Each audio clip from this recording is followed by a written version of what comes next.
Awasthi classes में आप सभी का स्वागत है। मैं आरपी अवस्थी आप सभी विद्यार्थियों को नमस्कार करता हूं। तो हम पढ़ रहे थे भारतीय संविधान, और भारतीय संविधान में हमने पहले के लेक्चर में पढ़ा था 1909 का भारत अधिनियम। तो आज हम पढ़ेंगे 1919 का भारत अधिनियम। तो आइए पढ़ते हैं 1919 का भारत अधिनियम। हमारा विषय है भारतीय संविधान।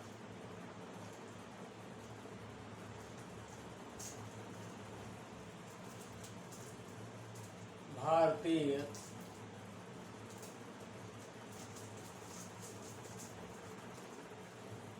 संविधान, और आज हम पढ़ेंगे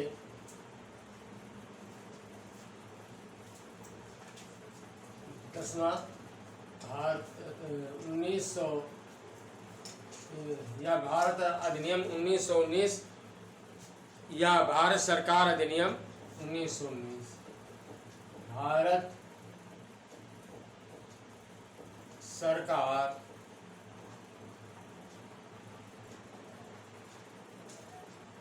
अधिनियम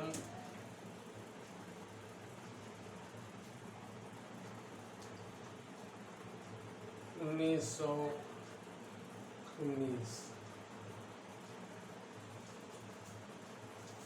बात समझ में आ गई? इस अधिनियम को मॉन्टेग्यू चेम्सफोर्ड सुधार भी कहते हैं। 1909 के भारत अधिनियम को जो है मार्ले मिंटो सुधार कहते हैं, और भारत सरकार अधिनियम 1919 को मॉन्टेग्यू चेम्सफोर्ड सुधार भी कहते हैं। बात समझ में आ गई? मॉन्टेग्यू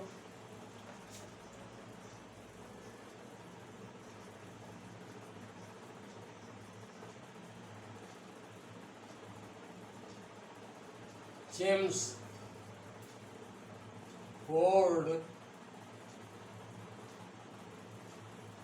सुधार अधिनियम।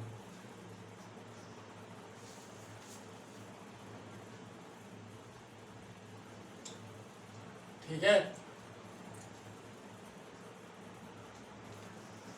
मॉन्टेग्यू चेम्सफोर्ड सुधार अधिनियम। तो आपने पूर्व में जो 1919 का अधिनियम पढ़ा था, तो उसमें भारतीयों के हितों की रक्षा के प्रयास किए गए। लेकिन जैसा कि आप पढ़ चुके हैं कि 1885 में यानी 1885 ईस्वी में ईस्ट इंडिया कंपनी की स्थापना हुई। तो उस समय जो है जो भी लोग भारतीय राष्ट्रीय कांग्रेस से जुड़े, उन्होंने भारतीय स्वतंत्रता प्राप्ति का लक्ष्य केंद्र में रखकर अपनी जो क्रियाएं थीं उनका क्रियान्वयन प्रारंभ कर दिया। कहा तो ये जाता है कि भारतीय राष्ट्रीय कांग्रेस की स्थापना भी अंग्रेजों की ही चाल थी, और जैसा कि आप जानते हैं कि इसके संस्थापन के केंद्र में एक अंग्रेज ही था, A.O. ह्यूम। पहले गवर्नमेंट जॉब में थे, अंग्रेजी हुकूमत की सेवा में थे, यानी सरकारी नौकरी करते थे, और रिटायरमेंट के पश्चात इन्होंने जो है भारतीय राष्ट्रीय कांग्रेस की स्थापना की 1885 में, जिसमें A.O. ह्यूम, दादा भाई नौरोजी, सुरेंद्र नाथ बनर्जी आदि लोग थे। तो अंग्रेज़ों का ये विचार था कि जो भी भारतीय जनमानस में आक्रोश फैलेगा, भारतीय जनमानस में जो भी आक्रोश यानी गुस्सा व्याप्त होगा, वो इस दल के माध्यम से जो है बाहर निकल जाएगा। जो भी गुबार है वो इस संस्था की स्थापना के द्वारा बाहर निकल जाएगा। तो इस यानी भारतीय राष्ट्रीय कांग्रेस की स्थापना को भी अंग्रेजों की चाल ही बताया गया है। ठीक, तो 1909 में जो भारत अधिनियम बना, वो अधिनियम जो है भारतीयों की स्वराज्य की मांग को पूरा करने में असफल रहा। पहला पॉइंट, ठीक है, यानी 1909 के अधिनियम के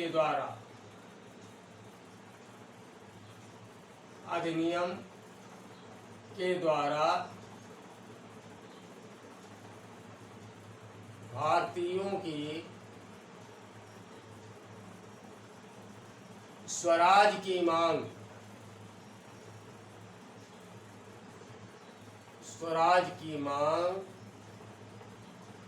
पूरी नहीं हो सकी।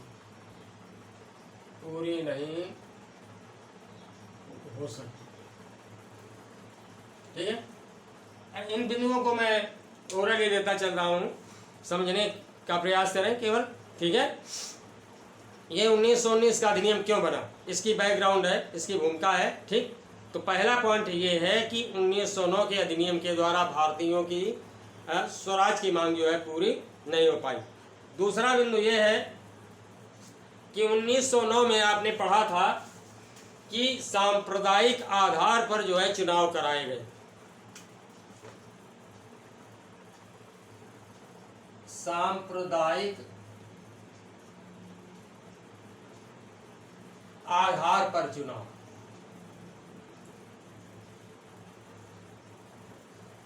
इसके बारे में आपने 1909 के अधिनियम में पढ़ा। तो इस प्रकार चुनाव की व्यवस्था कराना ही भारतीय जनमानस में जो है एक विक्षोभ का कारण बना, क्योंकि जैसा आप जानते हैं कि हमारे देश में अलग अलग वर्ण है, ब्राह्मण, क्षत्रिय, वैश्य और शूद्र, ये वर्ण व्यवस्था थी उस समय। बात समझ आ रही है? आज हमारा 2021 है, ठीक है, और हम बात कर रहे हैं 1919 की। तो देख लीजिए कितने साल पुरानी बात है।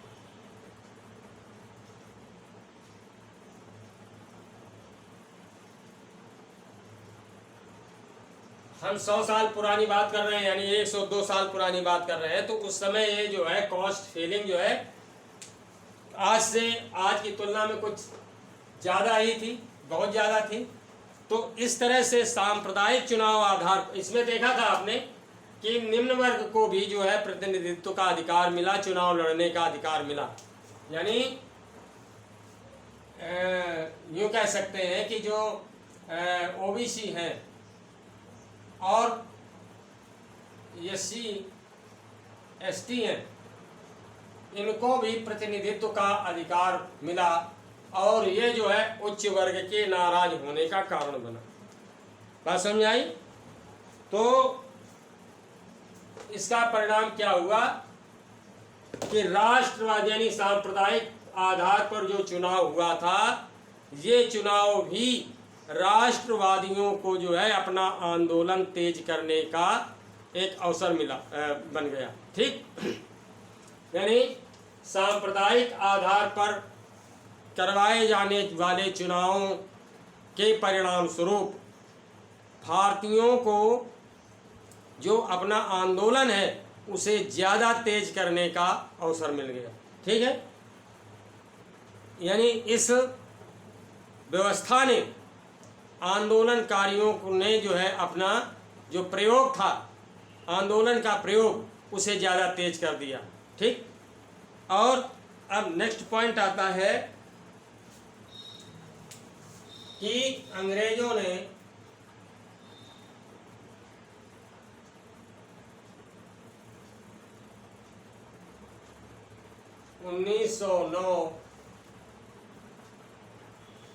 ईस्वी में विकेंद्रीकरण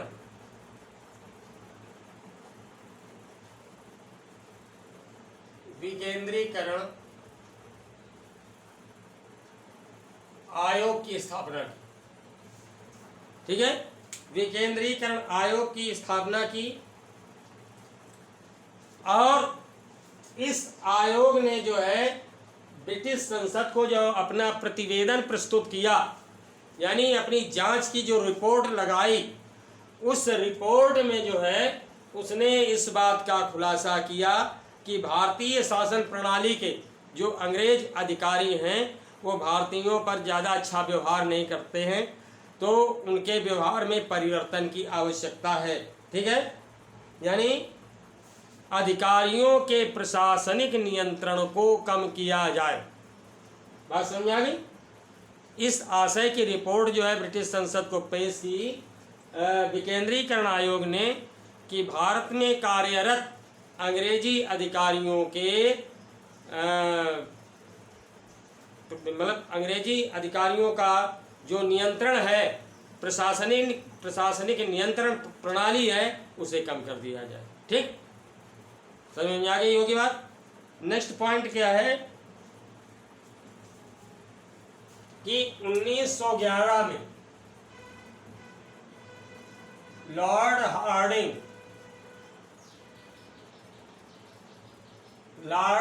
हार्डिंग जो है गवर्नर जनरल बने। ठीक है, 1911 में लॉर्ड हार्डिंग गवर्नर जनरल बने और इन्होंने कुछ नीतिगत फैसले लिए।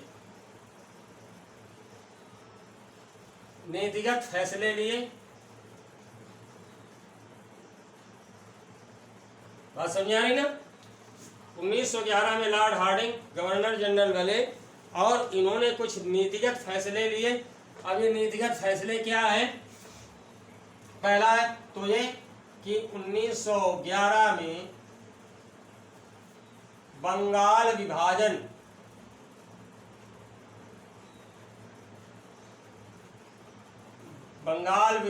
का पहला फैसला, यानी एक फैसला ये लिया कि 1911 ईस्वी में ही बंगाल विभाजन का निरस्त्रीकरण।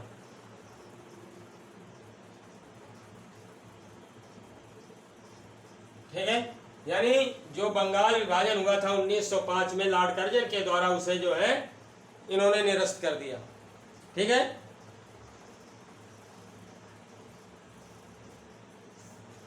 यानी समाप्त, बंगाल विभाजन जो है समाप्त कर दिया। तत्पश्चात 1911 में भारत की राजधानी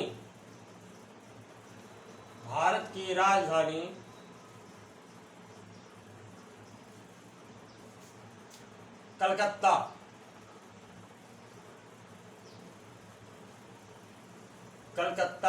भारत की राजधानी कलकत्ता का दिल्ली स्थानांतरण।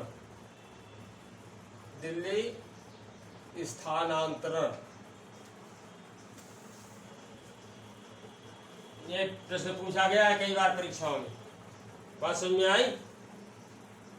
ये प्रश्न कई बार पूछा गया है। अब इसमें देखिए किसके द्वारा ये किया गया? लॉर्ड हार्डिंग के द्वारा। कब हुआ? 1911 में। पहली राजधानी कहाँ थी? कोलकाता। बाद में कहाँ बनी? दिल्ली। तो एक तो इन्होंने ये नीतिगत फैसला लिया। ठीक है, अब आगे क्या हुआ कि 1913 में श्रीमती एनी बेसेंट भारत आई और इन्होंने होम रूल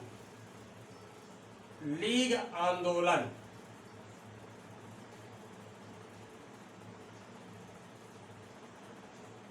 आरंभ किया। ठीक है, 1913 में श्रीमती एनी बेसेंट भारत आई और इनके आगमन से ही भारत में जो है होम रूल लीग आंदोलन का आरंभ हो गया। ठीक, यानी इसकी शुरुआत हो गई। अब जो है कुछ ऐसे फैक्टर हैं जो 1919 के अधिनियम का कारण बने। तो अगला फैक्टर क्या है? अगला कारण क्या है कि आपने देखा कि 1914 ईस्वी में प्रथम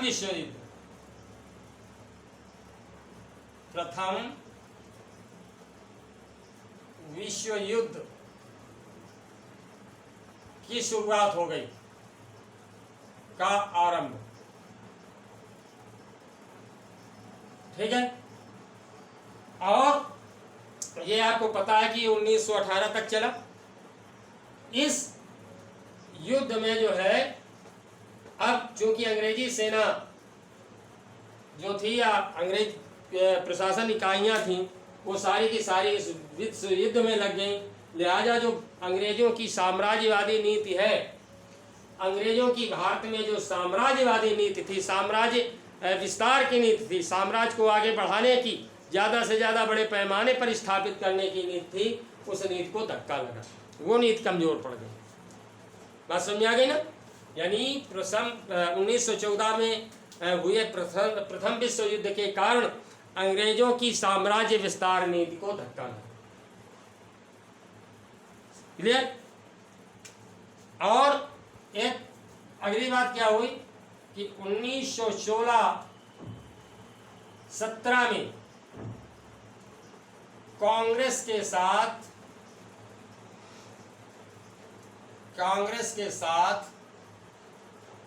मुस्लिम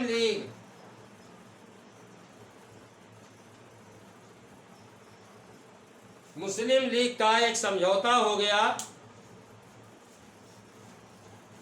1916-17 ईस्वी में कांग्रेस के साथ मुस्लिम लीग का समझौता हो गया, और इसी समझौते के कारण ही अंग्रेजों की फूट डालो और राज करो, यानी डिवाइड एंड रूल की जो पॉलिसी थी अंग्रेजों की, उसको धक्का लगा। ये नीति कमजोर हुई। बात समझ आई? इसके बाद 1916-17 में मेसोपोटामिया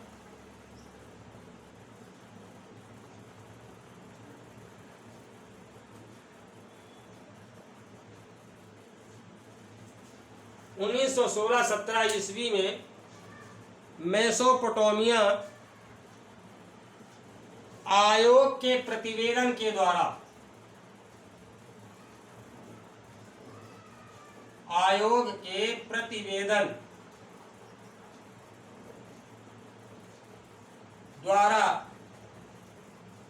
प्रेषित रिपोर्ट में जो है अंग्रेजों को भारत में शासन करने के लिए जो है अक्षम बताया गया। क्या बताया गया? अक्षम, यानी ये जो है समर्थ नहीं है। बात समझ आ गई? यानी 1916-17 में मेसोपोटामिया आयोग ने जो है अपनी प्रतिवेदन रिपोर्ट जो ब्रिटिश संसद को भेजी, उसमें उन्होंने इस बात को अंडरलाइन करके लिखा कि अंग्रेज भारत में शासन करने के लिए जो है अक्षम है। बात समझ आई? यानी समर्थ नहीं है, उनमें वह योग्यता नहीं है कि जिसके द्वारा वो लोग भारत में शासन कर सकें। अब जो है इससे पहले के जो पूर्व वायसराय थे,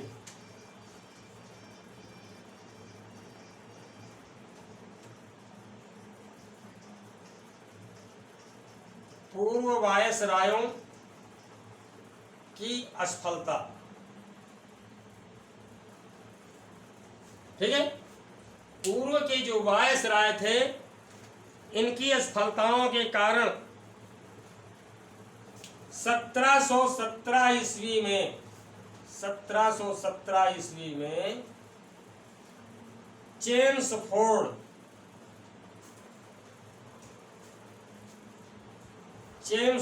को जो है भारत का वायसराय बनाया गया।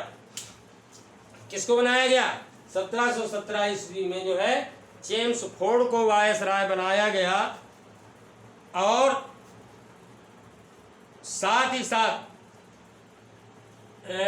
इनके साथ जो है मॉन्टेग्यू भी भारत आए। इन दोनों ने जो है भारत की यात्रा की और अपनी सम्मिलित रिपोर्ट यानी कंबाइंड रिपोर्ट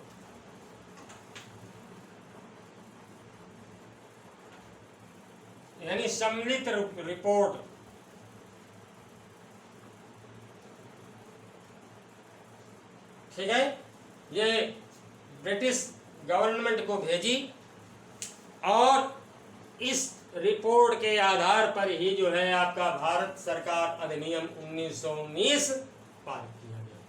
तो ये थी भूमिका 1919 ईस्वी के अधिनियम की, यानी ये 1919 का अधिनियम क्यों बना। उम्मीद करता हूँ अच्छे से समझ में आ गया होगा। ठीक है, तो अब आइए पढ़ते हैं कि 1919 अधिनियम यानी भारत अधिनियम में 1919 ईस्वी के भारत अधिनियम में क्या क्या प्राविधान किए गए। ठीक है, तो प्रावधान देखते हैं। प्रावधान, ठीक है, ए नंबर क्या प्रावधान है। केंद्र में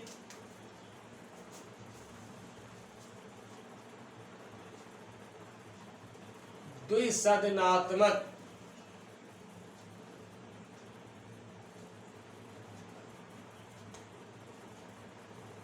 विधायिका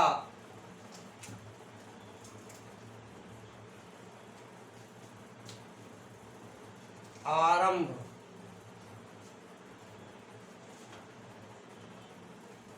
की गई। ठीक है, क्या किया गया, केंद्र में जो है द्विसदनात्मक विधायिका आरंभ की गई। पहली कौन थी,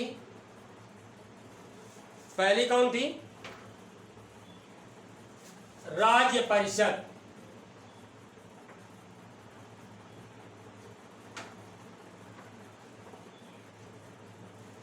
द्विसदनात्मक माने दो सदन वाली, ठीक है, विधायिका माने कानून बनाने की संस्था आरंभ की गई, जिसमें पहली थी तुम्हारी राज्य परिषद और दूसरी थी केंद्रीय विधान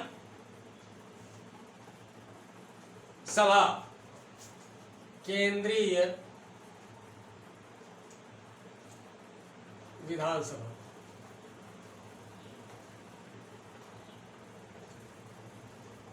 ठीक, यानी द्विसदनात्मक विधायिका प्रारंभ की गई और दो सदन वाली ये विधायिका क्या थी, पहली थी आपकी राज्य परिषद और दूसरी थी केंद्रीय विधानसभा। ठीक है, तो राज्य परिषद में सदस्यों की जो संख्या थी, सदस्य संख्या, ये सदस्य संख्या 60 थी। समझ में आया? राज्य परिषद में सदस्यों की, समझते जाना, राज्य परिषद यानी जो पहला सदन था उसमें सदस्यों की संख्या 60 थी, जिसमें 24 सदस्य, सॉरी 34, जिसमें 34 सदस्य जो है निर्वाचित होते थे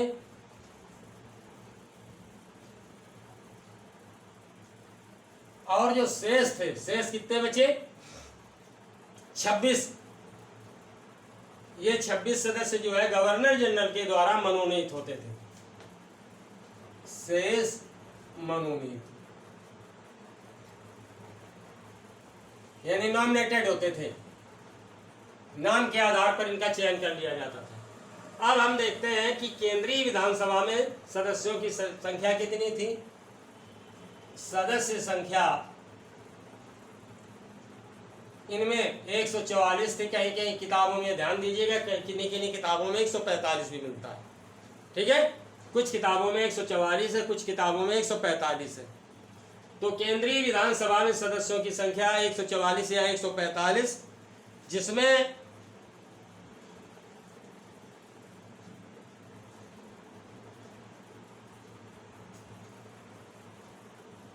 एक 104 सदस्य जो है, 104 सदस्य निर्वाचित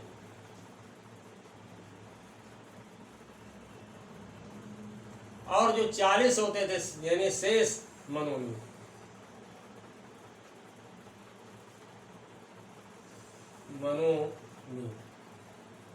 ठीक, क्लियर हो गया? यानी केंद्रीय विधानसभा में सदस्यों की संख्या 144, जिसमें 104 सदस्य निर्वाचित और शेष मनोनीत। अगर यहाँ 145 है तो फिर 41 मनोनीत। ठीक है, तो इस तरह से ऑप्शन देख लीजिएगा। ये अलग अलग किताबों में अलग अलग मिलता है। बात समझ में आ गई ना। अब जो है जो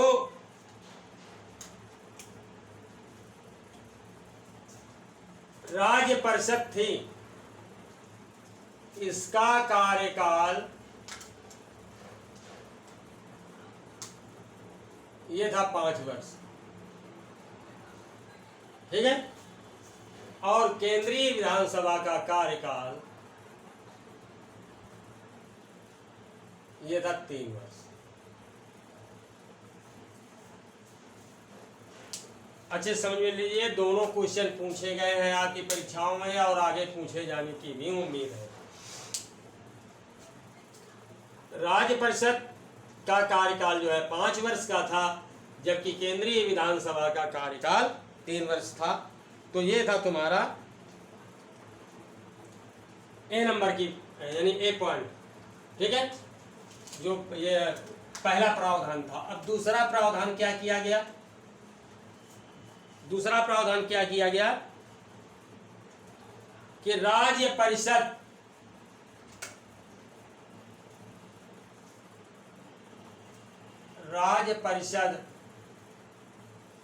के सदस्यों का चुनाव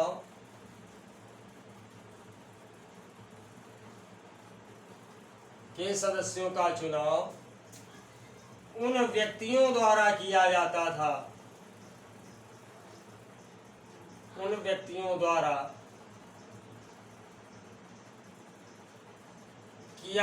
था, जो निर्धारित मात्रा में लगान देते थे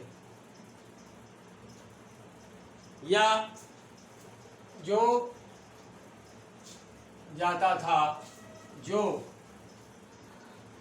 निर्धारित कर देते थे, यानी टैक्स।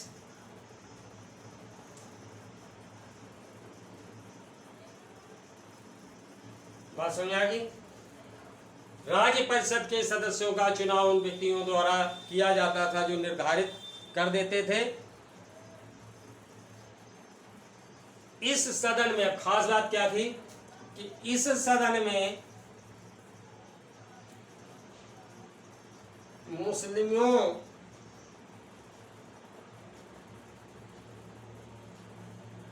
एवं सिखों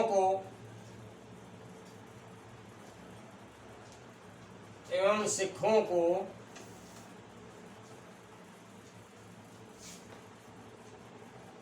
सांप्रदायिक आधार पर प्रतिनिधित्व दिया गया। संप्रदाय के आधार पर, धर्म के आधार पर। ठीक है, सांप्रदायिक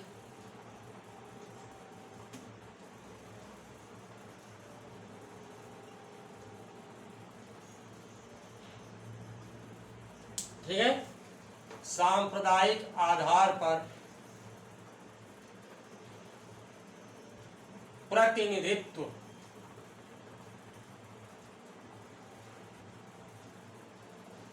दिया गया। प्रतिनिधित्व का मतलब भागीदारी। ठीक, यानी अब स्वाभाविक है, आप पहले से देख रहे हैं कि जो है भारत में एक संप्रदाय विशेष का, वर्ग विशेष का बोलबाला था, तो अन्य जो वर्ग थे वो हाशिए पर चले जाते थे। लिहाजा इनको भी प्रोग्रेसिव करने के लिए जो है सांप्रदायिक आधार पर जो है राज्य परिषद में भागीदारी दी गई। समझा गया? अब आते हैं हम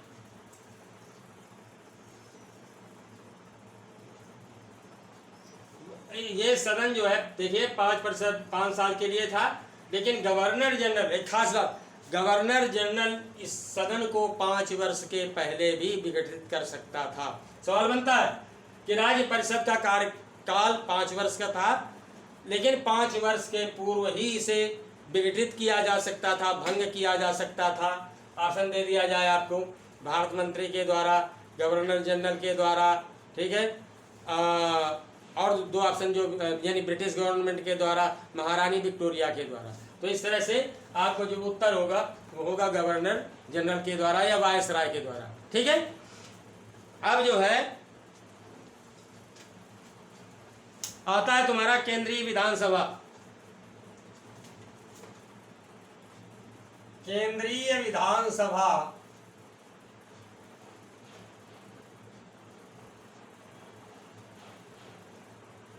के प्रतिनिधियों का चयन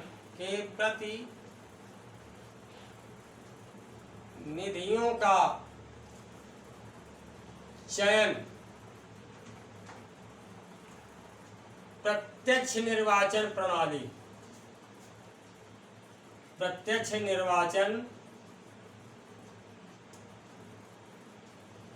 प्रणाली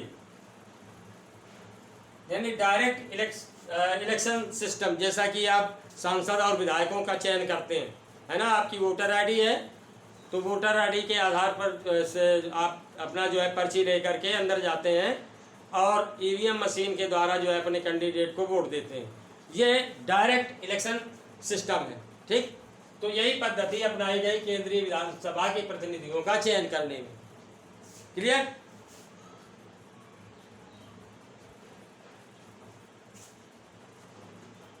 निर्वाचन प्रणाली द्वारा किया जाता था।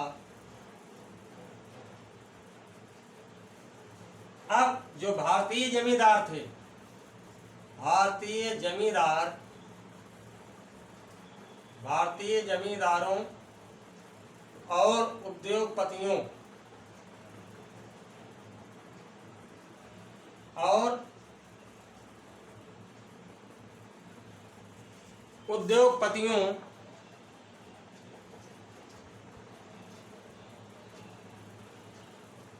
के लिए विशेष निर्वाचन क्षेत्रों, उद्योगपतियों के लिए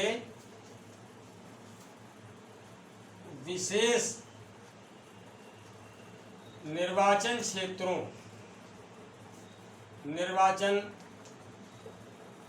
क्षेत्रों का गठन किया गया। विशेष निर्वाचन क्षेत्रों का गठन किया गया।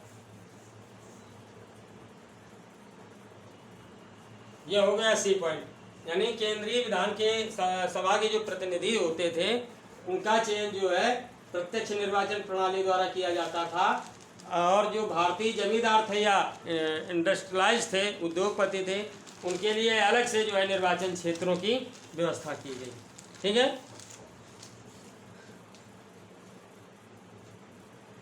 साथ ही साथ इस सभा में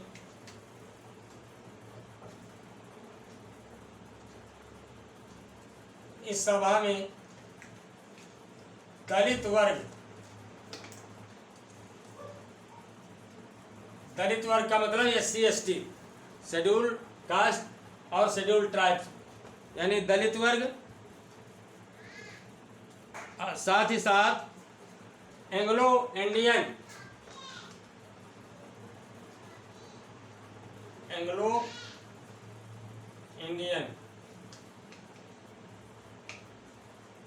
अब ये एंग्लो इंडियन क्या है समझ लीजिए जरा।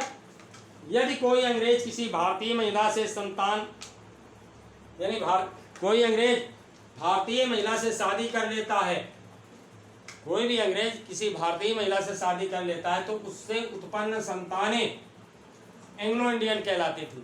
अथवा कोई अंग्रेज महिला किसी भारतीय व्यक्ति से शादी कर लेती थी तो उसकी उत्पन्न जो संतानें थीं, यानी उनकी संतानें जो होती थीं एंग्लो इंडियन कहलाती थी। ठीक है। तो यानी केंद्रीय विधानसभा में दलित वर्ग, एंग्लो इंडियन और श्रमिकों के प्रतिनिधियों का और श्रमिकों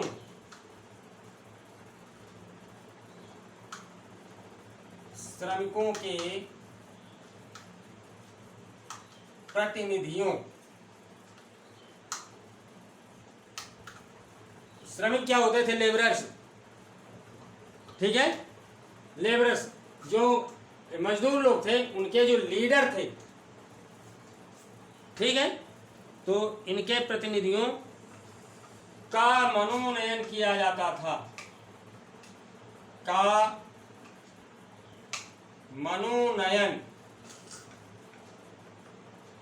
मनोनयन माने नॉमिनेशन, यानी नाम लिख करके इनका चयन कर लिया जाता था, इनको इलेक्शन नहीं लड़ना पड़ता था। ठीक है, मनोनयन किया जाता था, ये व्यवस्था की गई। समझ में आ गई होगी बात, नोट कर लीजिए इसे। अब आते हैं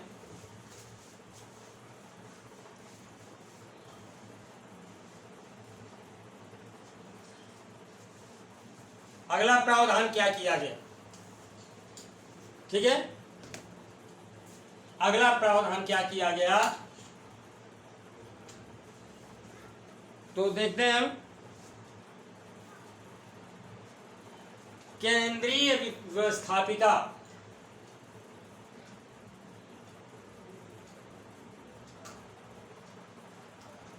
केंद्रीय व्यवस्थापिका भारत के समस्त लोगों, भारत के समस्त लोगों,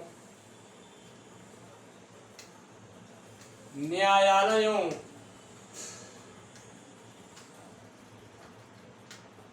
न्यायालयों और जो भारत की जितनी भी भूमि थी, जितनी भी वस्तुएं थी, ठीक है,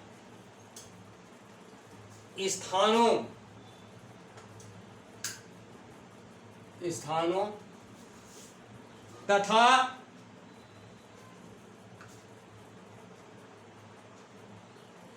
वस्तुओं के संबंध में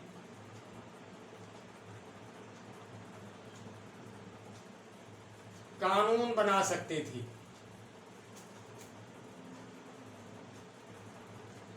कानून बना सकते थे।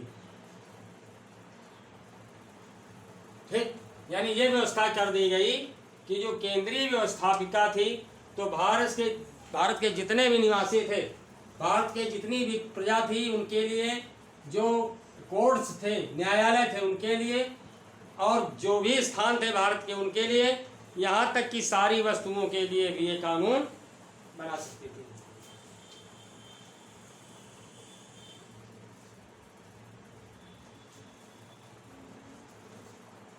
अब जो है अगला प्रावधान क्या है, आइए देखते हैं। अगला प्रावधान है इस अधिनियम द्वारा, इस अधिनियम द्वारा भारत के 8 प्रांतों में,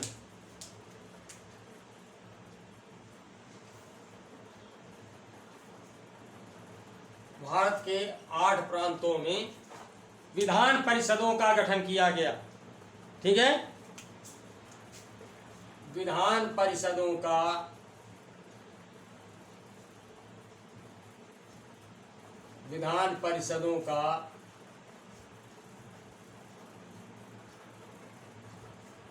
गठन किया गया।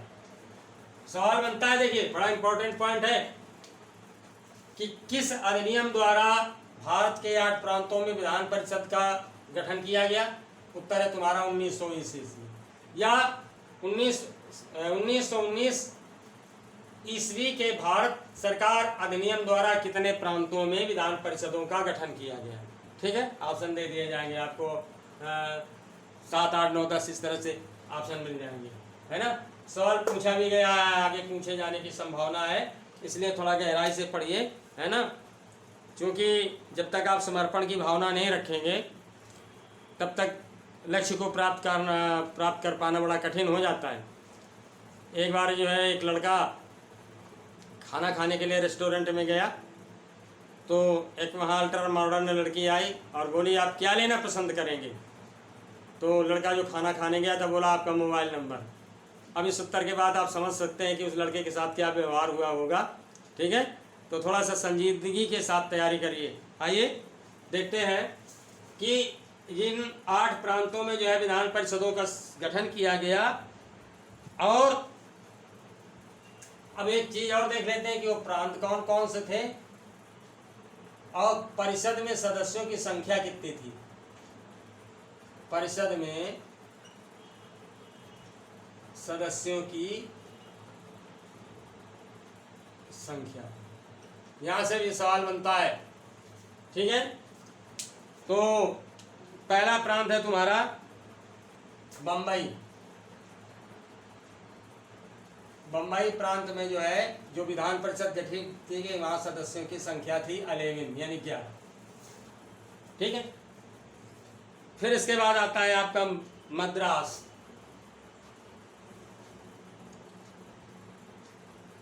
यहां पर है 127 126। बम्बई, मद्रास। अब अगला आता है बंगाल। यहां पर सदस्यों की संख्या है 237।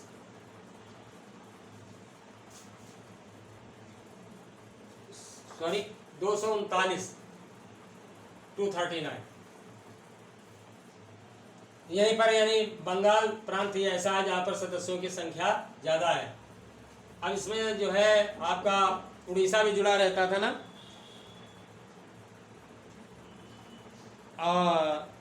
लेकिन बाद में ये जो है व्यवस्था अलग कर दी गई, इसको अब केवल ये बंगाल ही है। बंगाल में जो है केवल जो है 239 सदस्य थे। इसके बाद आता है आपका संयुक्त प्रांत, जो वर्तमान का लगभग उत्तर प्रदेश है। संयुक्त प्रांत में जो सदस्यों की संख्या है वो है 123। ठीक है, संयुक्त प्रांत में सदस्यों की संख्या 123। इसके बाद है आपका पंजाब। पंजाब में सदस्यों की संख्या है 93 93। क्लियर देख रहे हैं ना, तैयार करते जाइए। सवाल बनते हैं यहाँ से, जितना डीप बड़ा एग्जाम होगा उतने ही डीप क्वेश्चन आते हैं। पूछ लिया जाएगा आपसे कि 1919 के भारत शासन अधिनियम में गठित प्रांतों में बंगाल प्रांत की सदस्य संख्या थी। 4 ऑप्शन दे दिए जाएंगे। अगर पढ़ा नहीं है क्वेश्चन तो स्वाभाविक है कि सवाल गलत ही होगा। आगे आते हैं बिहार एवं उड़ीसा। बिहार एवं उड़ीसा 103 103 सदस्य। और मध्य प्रांत एवं बरार यानी एमपी और मुंबई से जुड़ा हुआ बरार, मध्य प्रांत एवं बरार।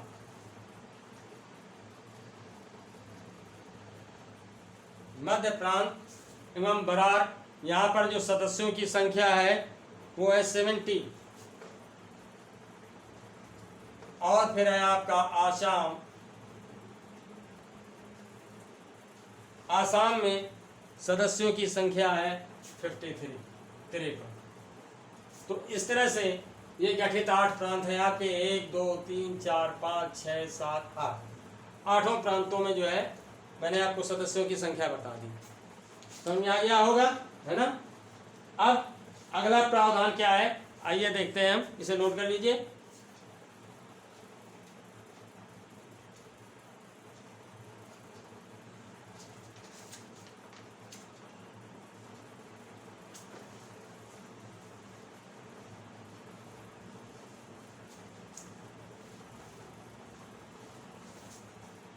हम प्रावधान देख रहे हैं।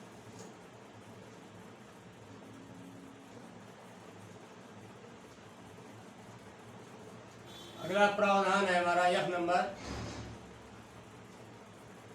एफ क्या प्रावधान है? प्रांतीय विधान परिषदों का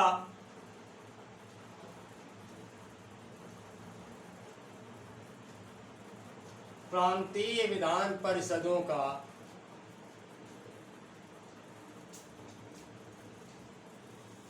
निर्वाचन प्रत्यक्ष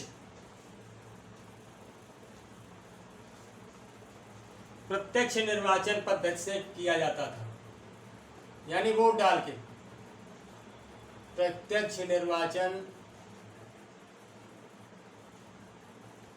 पद्धति से किया जाता था। बाय वोटिंग, ठीक है, किया जाता था। क्लियर हो गया? अब वोट डालने का अधिकार किसको था? या तो वो जो है उस प्रांत के रहने वाले हों, बात समझाई, जिस प्रांत में उनको वोट डालना है उस प्रांत में कहीं के वो रहने वाले हों, अथवा जो भी निर्धारित लगान था उसकी अदायगी करते हों, निर्धारित लगान पे करते हों, जो टैक्स बनता था उन पर भूमि कर, लगान का मतलब होता है भूमि कर। देखिए दो तरह के कर होते थे उस समय, खास तौर से एक तो लगान और दूसरा आबपासी। लगान, दूसरा आबपासी। इसे आम पासे के नाम भी से भी जाना जाता है। आप में से जो किसान घरों को बिलोंग करते हैं वो बहुत अच्छे से जानते हैं। लगान तो आपने पिक्चर ही देखी है। तो ये भूमि कर होता था। क्या है? भूमि कर। और ये जो आम पासी था ये सिंचाई कर होता था।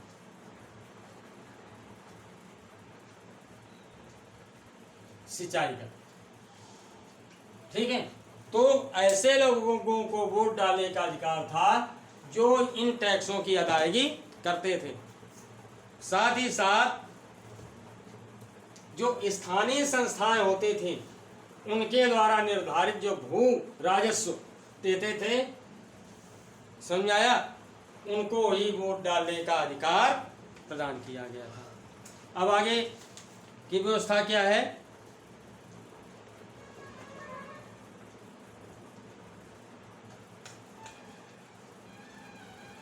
जो प्रांतीय विधान परिषदें थी,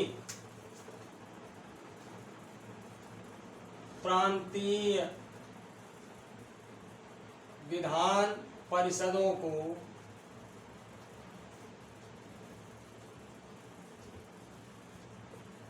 ठीक है, प्रांतीय विधान परिषदों को अपने क्षेत्राधिकार के अंतर्गत, अपने क्षेत्राधिकार के अंतर्गत, यानी जो भी उनका क्षेत्र था के अंतर्गत कानून बनाने का अधिकार था। कानून बनाने का अधिकार प्राप्त था।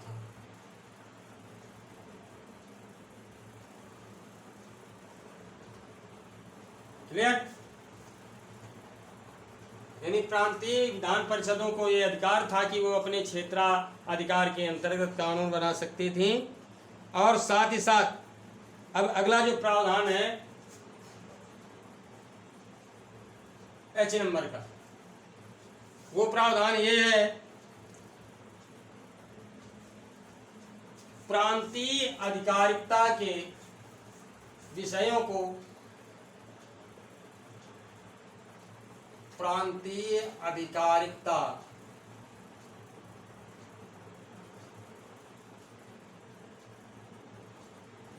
प्रांतीय अधिकारिकता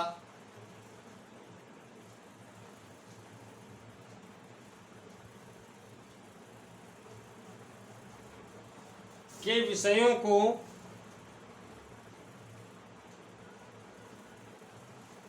दो भागों में बांटा गया।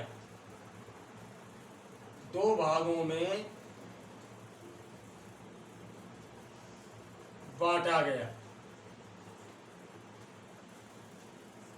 कौन कौन से भाग थे।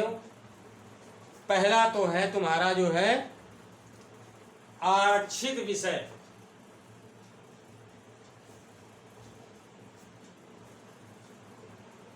आरक्षित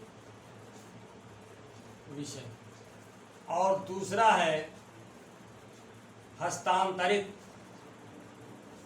हस्तांतरित विषय।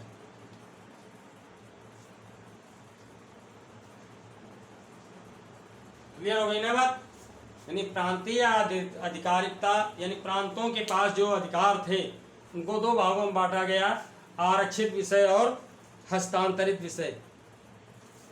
और दो भागों में बांट करके जो है क्या प्रारंभ किया गया? द्वैध शासन, द्वैध शासन प्रारंभ किया गया।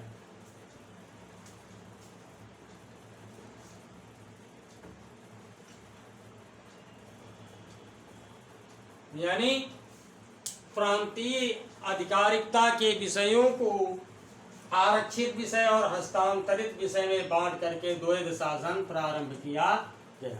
अब ये समझ लीजिए कि द्वैध शासन क्या है। द्वय माने दो और शासन माने गवर्निंग, यानी जहां पर दो राजा एक साथ शासन चलाएं वो द्वैध शासन कहलाता है। तो इसमें क्या था कि अंग्रेज जो है जिस भी साम्राज्य को अपने अधीन कर लेते थे तो नाम मात्र का राजा तो उसे जो है जिंदगी भर बना रहने देते थे। मान लीजिए कोई एक एक्स राजा है, ठीक है, एक्स राजा है, इसको इन्होंने अपने अधीन कर लिया, इस पर विजय प्राप्त कर ली, तो ये राजा तो जो है होल लाइफ बना रहता था, पूरे जीवन भर, ठीक है, ये राजा तो पूरे जीवन बना रहता था।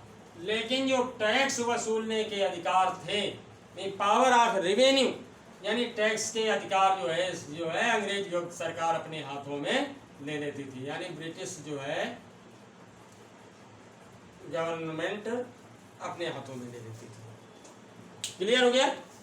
तो ये द्वैध शासन कहलाता था, यानी ऐसा शासन जिसमें राजा नाम मात्र का राजा होता था लेकिन कर वसूली के अधिकार अंग्रेजों के पास होते थे, और ऐसा शासन जिस राज्य में चलता था वो द्वैध शासन कहलाता था।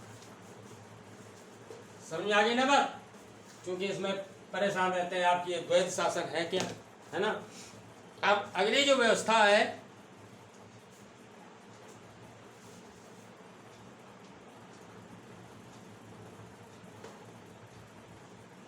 अगली व्यवस्था देखिए,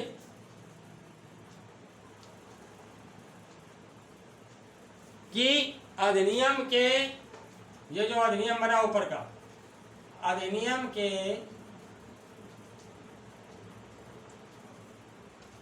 के प्रारंभ के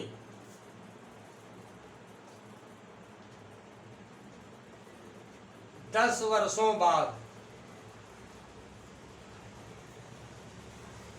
ठीक है, अधिनियम के प्रारंभ के 10 वर्षों के बाद द्वैध शासन प्रणाली तथा द्वैध शासन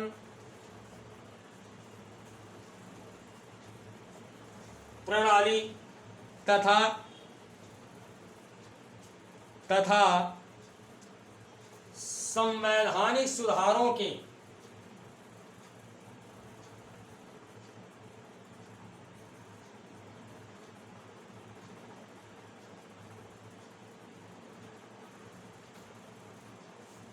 संवैधानिक सुधारों के व्यवहारिक रूप की जांच के लिए, व्यावहारिक रूप की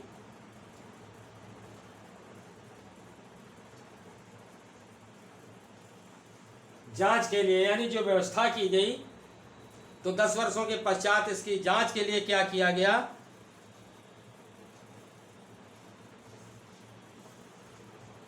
और उत्तरदायी सरकार और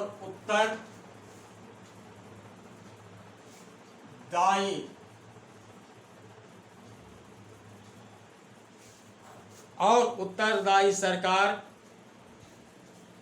की प्रगति से संबंधित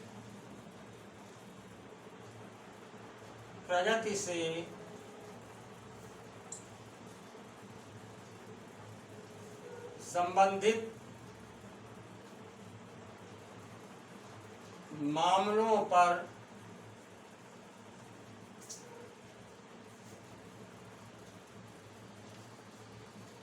सिफारिश करने के लिए ब्रिटिश संसद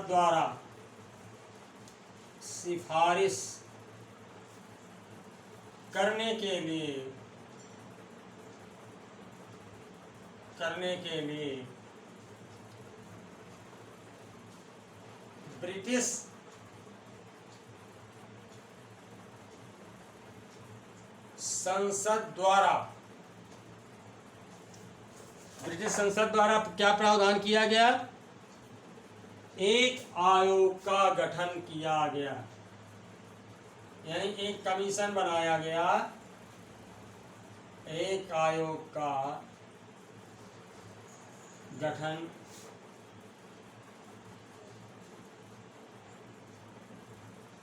किया गया, यानी एक कमीशन बनाया गया जो इस अधिनियम के 10 वर्षों के बाद जो द्वैध शासन प्रणाली है उसकी जांच करेगा, संवैधानिक जो सुधार है उसकी जांच करेगा, और साथ ही साथ जो उत्तरदायी सरकार है, समझ आया, रिस्पॉन्सिबल गवर्नमेंट जो थी, तो उसने क्या प्रगति की, इन मामलों पर जो है सिफारिश के लिए, यानी इनकी जांच करने के लिए जो है एक कमीशन बनाया गया ब्रिटिश गवर्नमेंट के, ब्रिटिश पार्लियामेंट के द्वारा, ब्रिटिश की जो ब्रिटेन की संसद थी उसके द्वारा एक कमीशन गठित किया गया।